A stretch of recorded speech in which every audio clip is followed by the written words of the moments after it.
So hi there, it's Saturday and I'm working away on my little pickup truck and we're putting these nice little flares on. I thought I'd just do a quick little update.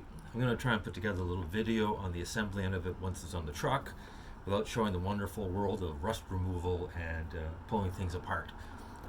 Just trying to make that a little bit of a shortcut. Plus there's lots of videos out there on how to install that are pretty clear. They're in a nice shop, properly lit, with beautiful camera work and beautiful people doing it. So I'll just leave it at that. But I thought I'd just point out that if you are buying this particular product, and again it's at Princess Auto, about $199 is what I paid for it. They go on sale $160, so that's kind of an item there to watch for. But it doesn't come with all the tools, of course. So you're going to need a T40, and that's for these little decorative little pieces to be able to attach them. So that might be a bit of an issue if you're a basic backyard guy that has the standard little toolkit. The T40s typically don't come in that standard toolkit, so just be aware of that. You might want to get yourself like a little Allen key with this particular fitting on it. They're usually pretty cheap. You can find them at the dollar store, or you can find them at, I think Dollar Tree has them as well.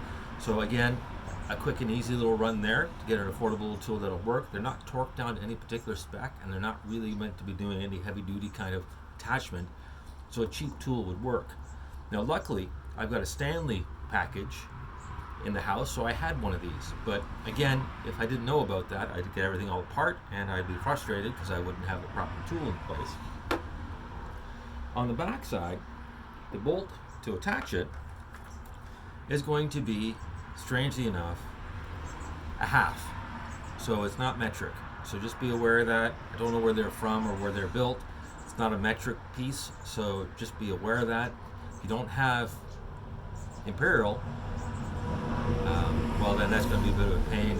I think an 11 or a 10, you might be able to attach these again.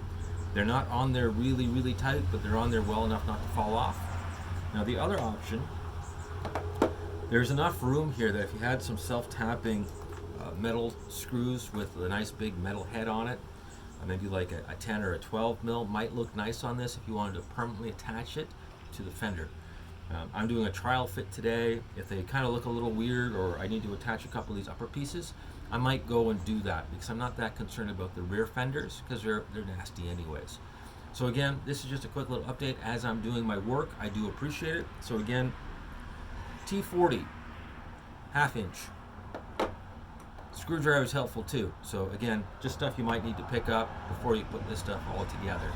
Hope you enjoy that. And again, go back to my videos. I do greatly appreciate it. I talk about OMVIC, getting a sales registration or getting your wholesale license. I also talk about Turo, because I do a little Turo rentals.